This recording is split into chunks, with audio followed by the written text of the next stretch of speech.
I'm Nada Casas, and this is Tahrir Square, and this is Thursday. It's the 10th day of the revolution, and it's 2011. What has been happening in these days? How have you participated? How are you feeling? Well, as an activist, I was always, all the time, encouraging people to join political activists, so they would be a considerable part of making the decision.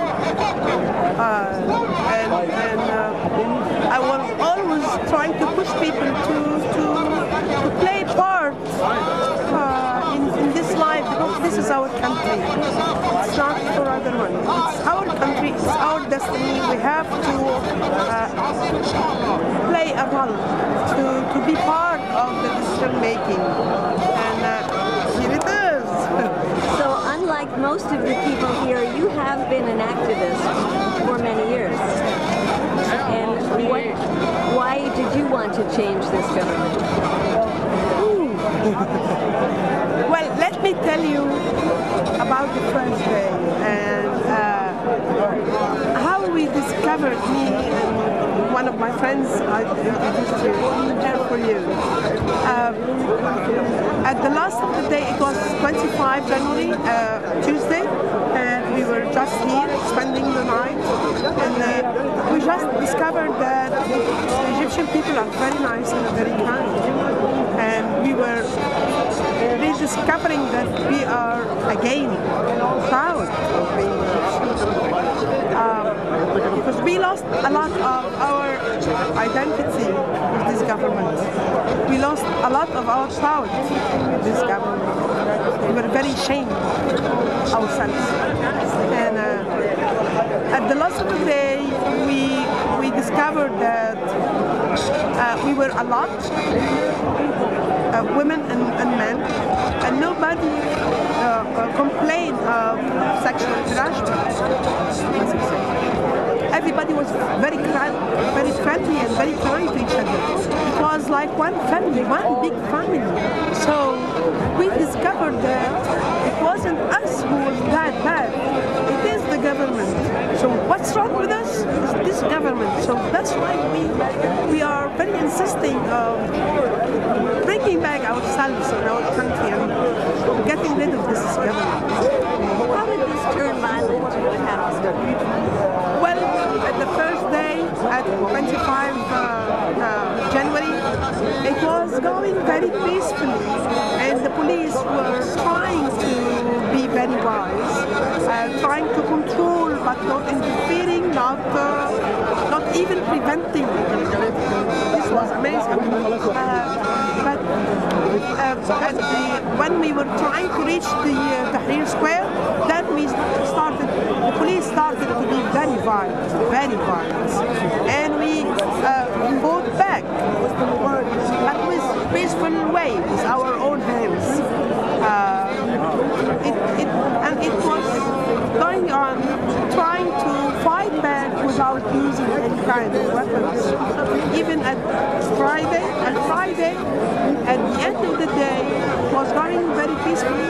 At the end of the day, they decided to prevent us violently. The police tried to end the demonstration, and then it started to be violent. Even till this moment, with more than 200 killed from the demonstrators. Even till now, when they caught policemen or even civilians pro-Mubarak, they prevent the people from beating him. So, you have been sleeping here at night? Yeah, most of the days, not all the days. Is it very unusual for women to sleep outside? Not for me. But for other Egyptians? Yeah. And so, how do you feel when you look around at night and you see all these women here? Great. people rediscovered themselves again, and they are changing. And we are not only changing the regime, we are changing ourselves. We are bringing back what you already are. What happened last night here?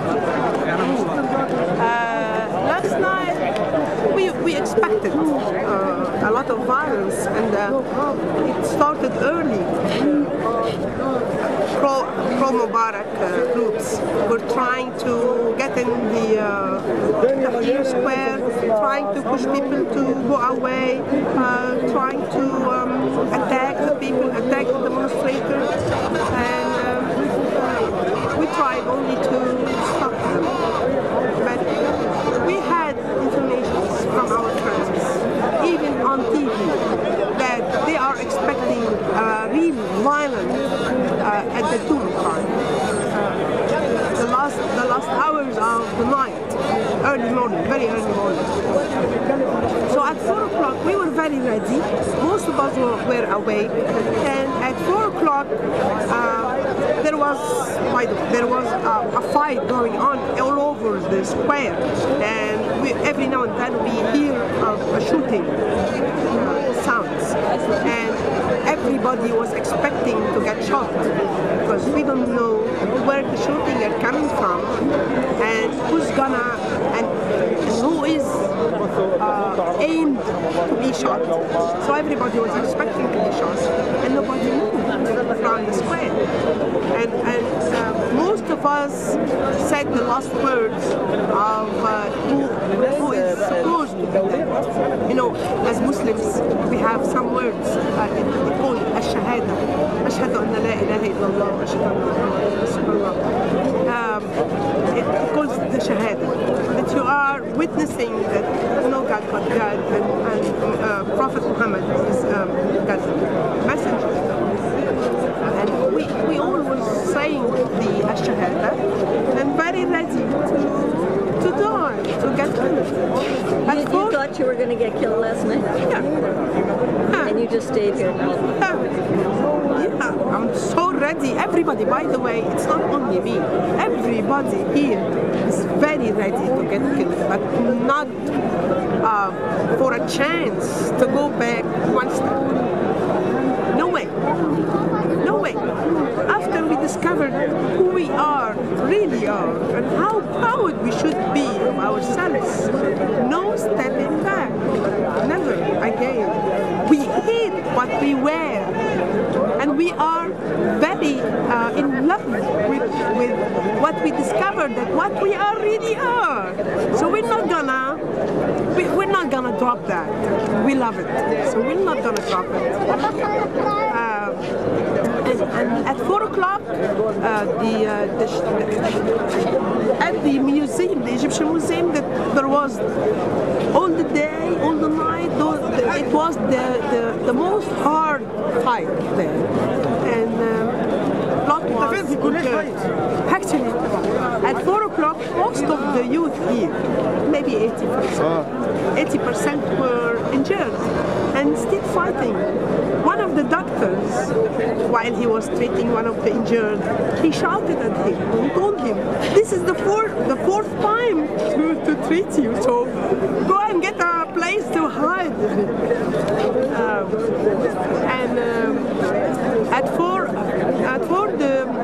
We started to hear a different sound of shooting, and we knew that there are two snipers, one at the bridge, the October Bridge, and one on the roof of Ramses Hilton Hotel, and it goes on for 2 hours. We lost 6. One was shot right here, one in his heart, and 2 was in the stomach. And I don't know the other 2, what happened for them. They were shot. And even though, by the way, with every killing, the number fighting back were increasing. And by the way, up till now, for those 10 days, we caught the youth, not me. The youth called 300 of the pro-Mubarak who was fighting back and attacking us. And we had their ID. Most of them are policemen with a civilian's clothes. And the others are very dangerous criminals. And with the card of as a members of the National Party. So if you could just finally tell us how you think this will all end. When do you think Mubarak might leave? What might happen? I'll answer that after I forgot something to tell you. After the snipers went away, there were a man with a car shooting with the electronic gun, and the youth managed to catch him with their stones. They threw a lot of stones on him. He was trying to get away. He wasn't able to see, so he hit the edge of the street, and he was stopped. So they caught him and they delivered him for the army. This morning they caught a general with a civilian's clothes, just going around the station and telling information about who is here, how many, how much they got on the entrance of the square. And they was calling us bad names, so that's why they started to have doubts about him. So they caught him and they delivered him again. So how will this all play out? I don't know, but what I'm sure about that Egypt changed a lot,